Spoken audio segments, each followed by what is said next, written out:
अगर आप भी थकन का शिकार रहते हैं, आपको लगता है कि आपके पास जो है वो बहुत जल्दी गला ख़राब हो जाता है, नज़ला, ज़ुकाम, खाँसी हो जाती है, आप बहुत जल्दी किसी भी इन्फेक्शन को कैच कर लेते हैं, तो आज मैं आपके साथ डिस्कस करने लगी हूँ 5 ऐसे नेचुरल वेज़ के जिनके साथ जो है आप अपनी इम्यूनिटी को नेचुरली बूस्ट कर सकते हैं, आप अपने आप को हेल्दी रख सकते हैं और आप आम बीमारियों से बड़ी हद तक खुद को बचा सकते हैं। तो वीडियो को एंड तक लाज़मी देखिएगा। बिस्मिल्लाहिर्रहमानिर्रहीम, अस्सलाम वालेकुम। मैं हूं डॉक्टर सबा, एक दफ़ा फिर आपके साथ। तो जनाब, हमारी बार बार के इन्फेक्शंस के साथ क्या होता है कि हमारा इम्यून सिस्टम लो हो जाता है और इम्यून सिस्टम लो होने की वजह से हम सुपर एडेड इन्फेक्शंस को कैच करते चले जाते हैं। कभी गला ख़राब हो गया, कभी नज़ला हो गया, कभी खांसी हो गई, जिस्म में दर्द शुरू हो गई, कभी किसी जॉइंट में पेन निकल आई। तो आज हम 5 नेचुरल वेज डिस्कस करने लगे हैं कि जिसके साथ आप अपनी लाइफस्टाइल में वो चेंजेस लाएंगे जो आपको आगे चल के हेल्प आउट करेंगे। तो फर्स्ट ऑफ ऑल जो आता है वो आता है, यानी सबसे पहले मॉर्निंग किक यानी कि हाइड्रेशन। पहला स्टेप है आपकी सबसे पहली चीज़ का 8 ग्लास पानी आपके लिए दिन में मैंडेटरी है। लेकिन पहला ग्लास पानी का आपने सुबह उठते के साथ, जैसे ही आप ब्रश करके फारिग होते हैं, आपने अपना पहला ग्लास पानी का पीना है। नीम गर्म पानी ले सकते हैं, वेल एंड गुड। दूसरी ऑप्शन पे आता है कि जो इसको भी बूस्ट करना चाहते हैं तो आधा ग्लास, आधा यानी कि आप जो है हाफ लेमन आप इसमें वो निचोड़ सकते हैं। तीसरी चीज़ आती है दालचीनी। कोई भी चीज़ आपके चाहिए हो, आप इसमें से कोई भी चीज़ अपने पहले मॉर्निंग ड्रिंक में ऐड कीजिए। जितना आप हाइड्रेटेड रहेंगे उतनी ही आपके जिस्म से टॉक्सिन्स निकलेंगे। हमारे जिस्म में 2/3 वाटर है एंड 1/3 हमारा सॉलिड मास है। तो हमें अपने आप को मैक्सिमम हाइड्रेट करने की ज़रूरत है। बहुत सारी सुपर एडेड हम इन्फेक्शन इसलिए कैच करते हैं कि हमारे टॉक्सिन्स बाहर नहीं निकल पा रहे होते। तो पहला स्टेप है हाइड्रेशन। नंबर 2 है हमारी डाइट। डाइट में क्या चीज़ लें कि जिससे हमारी इम्यूनिटी नेचुरली बूस्ट हो। तो हमें किन चीज़ों की ज़रूरत है? विटामिन डी की ज़रूरत है, विटामिन सी की ज़रूरत है, हमें जिंक की ज़रूरत है और इसके साथ एंटीऑक्सीडेंट्स चाहिए जो कि हमारे इम्यून सिस्टम को बूस्ट करें और हमारे हार्मफुल जो हमारे अंदर केमिकल्स हैं उनको ख़त्म करें।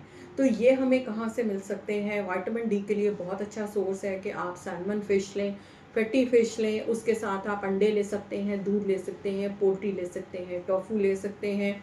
जहाँ तक बात आती है जिंक की, तो आप वेजिटेबल्स ले सकते हैं, लीफी ग्रीन वेजिटेबल्स, ब्रोकली ले सकते हैं, सीड्स ले सकते हैं जिसमें चिया है, ड्राई फ्रूट, नट्स आपके इस कैटेगरी में शामिल हैं। विटामिन सी के लिए आप जो है आप लेमन ले सकते हैं, मौसमी, माल्टा, टमाटर, जितनी भी इस कैटेगरी की फूड्स हैं आपको उनसे विटामिन सी मिल जाएगा। अगर आपकी डाइट में ये सारी चीज़ें ऐड ऑन होती हैं तो आप नेचुरली एंटीऑक्सीडेंट्स भी लेंगे और जिससे आपकी बॉडी में बहुत जल्दी एक ऐसा रिस्पांस डेवलप होगा कि आप हेल्दी माइक्रोबायोम पे जाएंगे और आपकी गट डे बाय डे हेल्दी होगी, तो आपकी immunity day by day better होती जाएगी। नंबर 3 पे जो स्टेप मैं आपसे डिस्कस करने लगी हूँ वो है सबसे इम्पॉर्टेंट, यानी कि आपकी एक्सरसाइज। एक्सरसाइज क्या करती है कि आपके एंडोर्फिन्स को रिलीज करती है। तो उससे क्या होता है कि आप में एक जनरली वेलबींग आती है और उसके साथ साथ आपके सेरोटोनिन के लेवल्स भी इंक्रीज होते हैं। आप में एक नेचुरल हैप्पीनेस क्रिएट होती है, तो आप में आपका नेचुरल सिस्टम बूस्ट हो जाता है। तो सबसे बड़ी चीज़ इसके साथ और जो दूसरी आती है वो ये आती है कि कभी कभार डाइट खाली काफ़ी नहीं होती आपके मसल मैस को बनाने के लिए। तो मसल मैस सिंथेसिस के लिए आपको एक्सरसाइज लाजमी होती है, यानी मसल प्रोटीन सिंथेसिस ट्रिगर, कि आपका मसल कैसे ट्रिगर करेगा। तो उस ट्रिगर के लिए जो सबसे बड़ी चीज़ है वो ये है कि मसल को हिलाएं जुलाएं।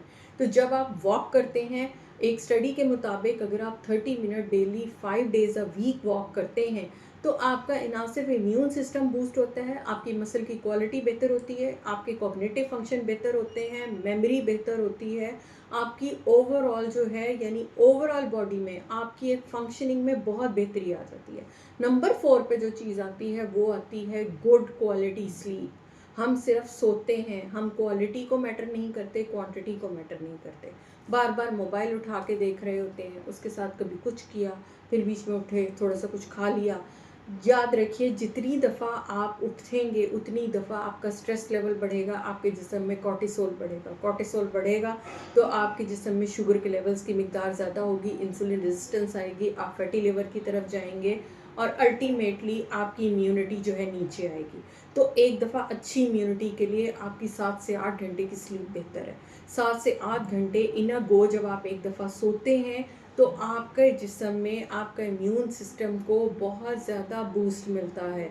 इसलिए प्लीज़ कोशिश करें कि एक ही गो में और रात के टाइम सोएं। अगर आप अपना सर्केडियन रिदम ख़राब करते हैं कि आपने नाइट में जागना है, दिन में सो गए, तो ये भी आपके इम्यून सिस्टम को वीक करने का एक ज़रिया है। अब आता है हमारा फाइनल स्टेप कि फाइनल स्टेप में हमें क्या करना है। तो पांचवी सबसे हेल्दी टिप जो है वो ये है कि आप अपने स्ट्रेस को मैनेज करना सीखें। कि सबसे पहले अगर आपका स्ट्रेस मैनेज नहीं होता तो आपके वाइट ब्लड सेल काउंट जो है वो नीचे जाना शुरू हो जाता है। ये प्रूवन स्टडी है, ठीक है। वाइट सेल नीचे जाने से क्या होगा कि आपके इन्फेक्शन लेने की कैपेसिटी बहुत ज़्यादा बढ़ जाएगी। तो अपने माइंड को रिलैक्स करने के लिए या तो किसी मेडिटेशन पे स्विच हो, या आप उसके साथ जो है आप कोई योगा पे चले जाएं, आप एक्सरसाइज पे चले जाएं, कोई हॉबी ऐसी ऑप्ट कर लें जो आपके माइंड को रिलैक्स करे लेकिन अपने आप को डिजिटल ब्रेक दें।